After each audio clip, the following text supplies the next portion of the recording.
Thank you, Amit, and good morning, ladies and gentlemen. Let me begin by thanking the India's National Competitiveness Forum for having invited me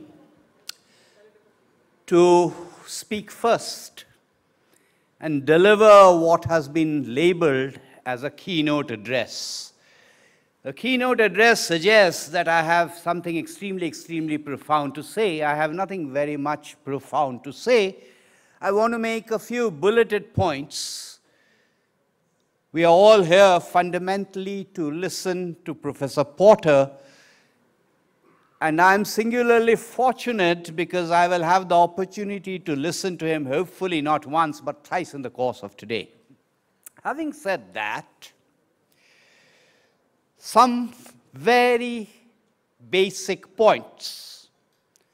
Point number one, whenever one is talking about India's competitiveness, one is also talking about the competitiveness of India's states.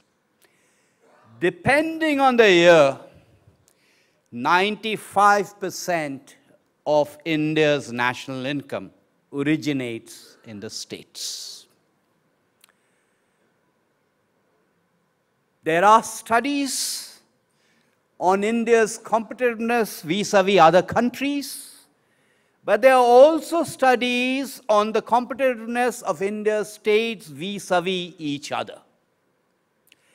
To the best of my recollection, the first of this lot of studies goes back to the end of the 1990s. All of us have various definitions of reforms.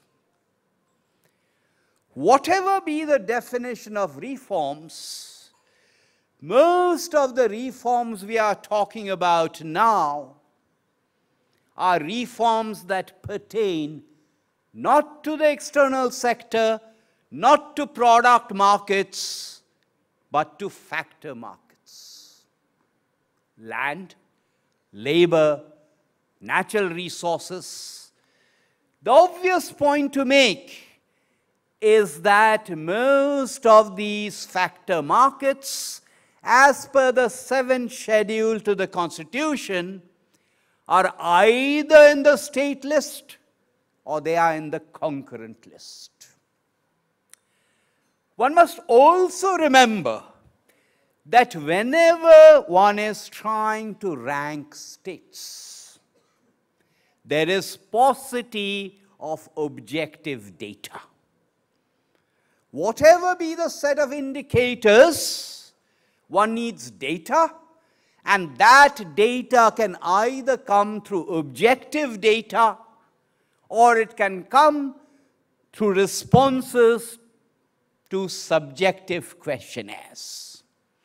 In either case, there are problems, particularly in a country where the employer-employee relationship does not characterize more than perhaps about 50 million of the workforce.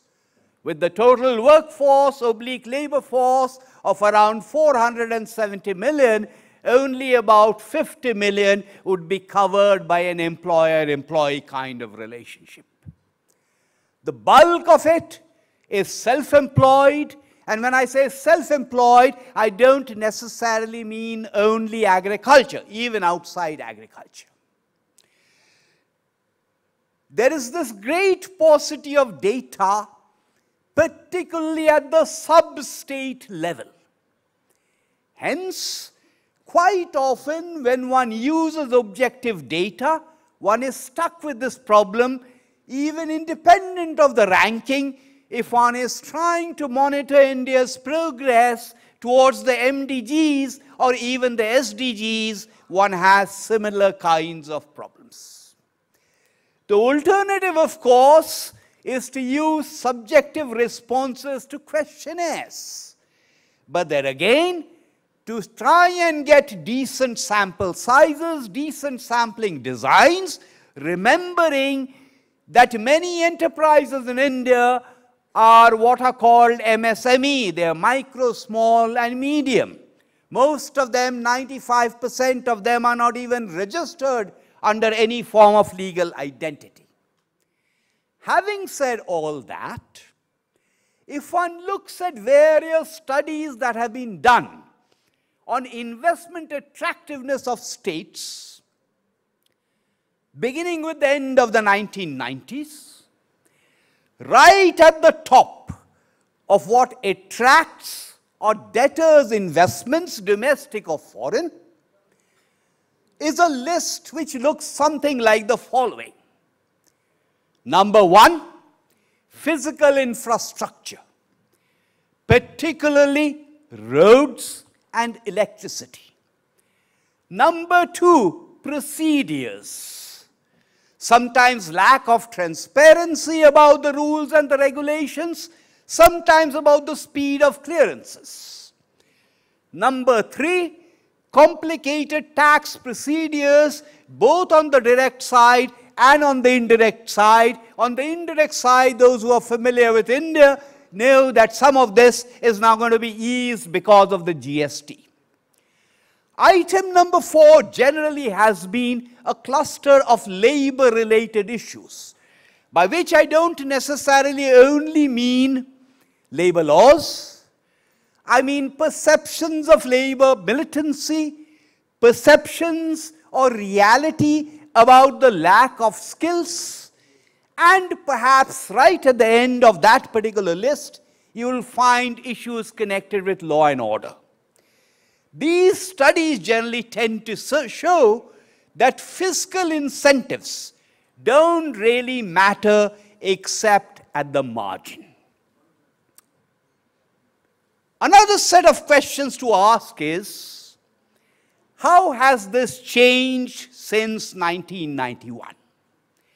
Has there been convergence across states, or has there been divergence across states post-91? Because post-91, the role of the states has become even more important. The answer depends on the kind of indicator you're using, and the answer also depends on whether you're using the base level or you're using the increments. Because all states did not necessarily start at the same base level.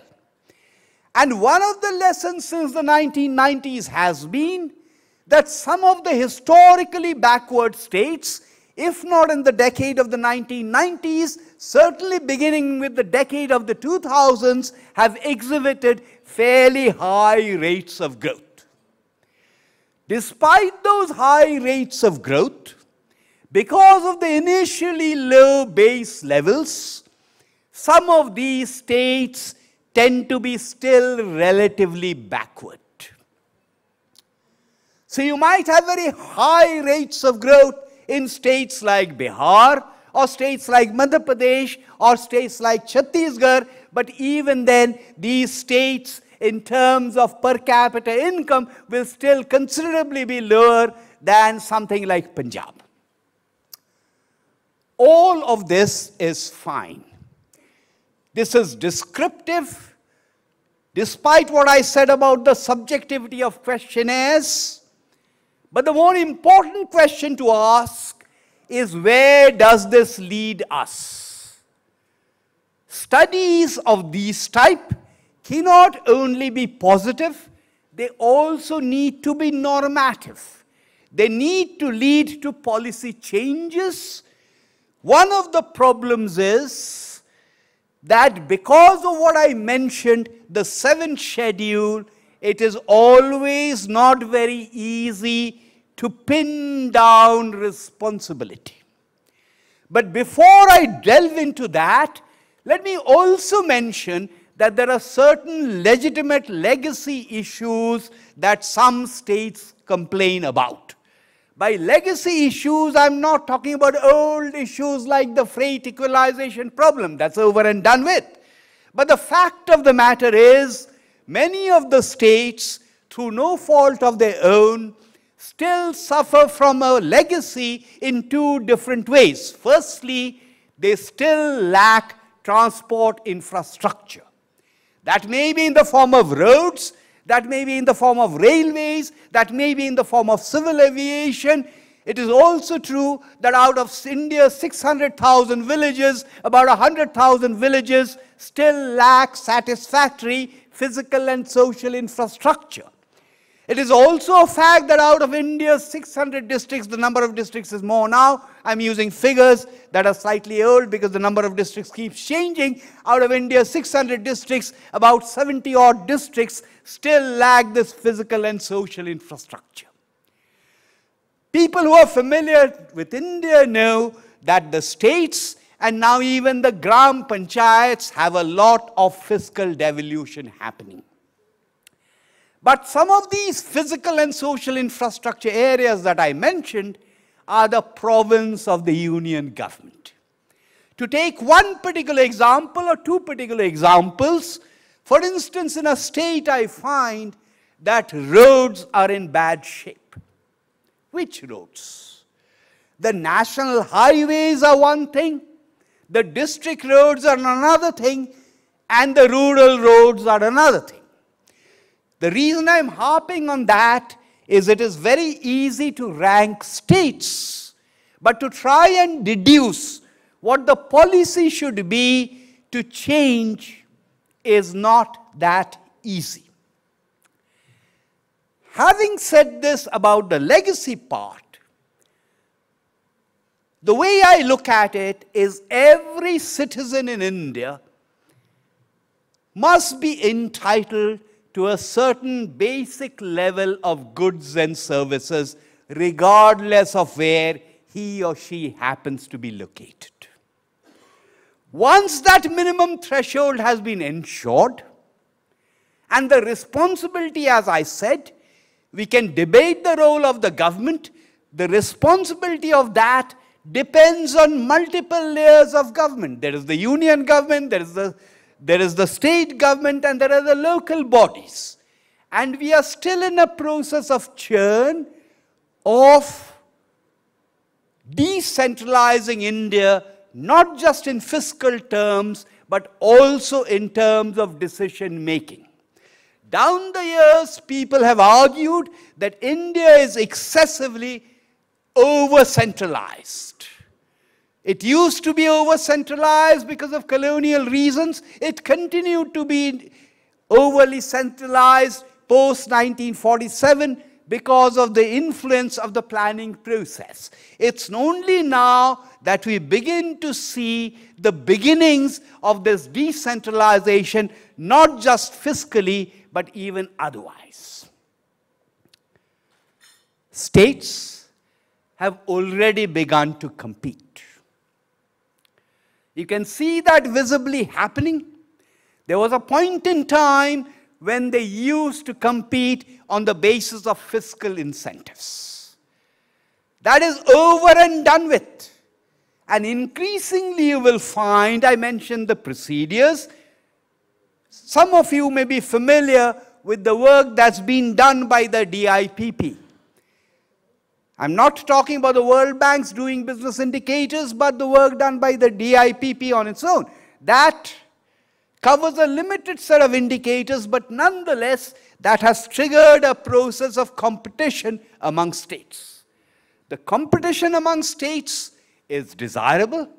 The competition among states improves procedures, encourages investments, and therefore it is desirable. However, when we rank states, we must be careful on two counts. One, there is a value judgment in all of these rankings, and have we got the policy diagnosis right?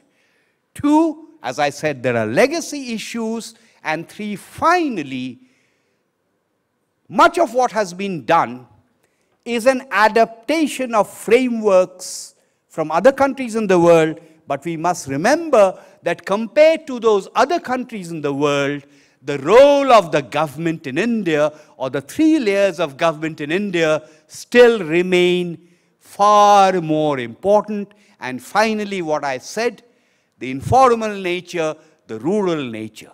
Thank you once again, the India's National Competitiveness Forum, for having given me the opportunity to have the first say. Thank you, Amit.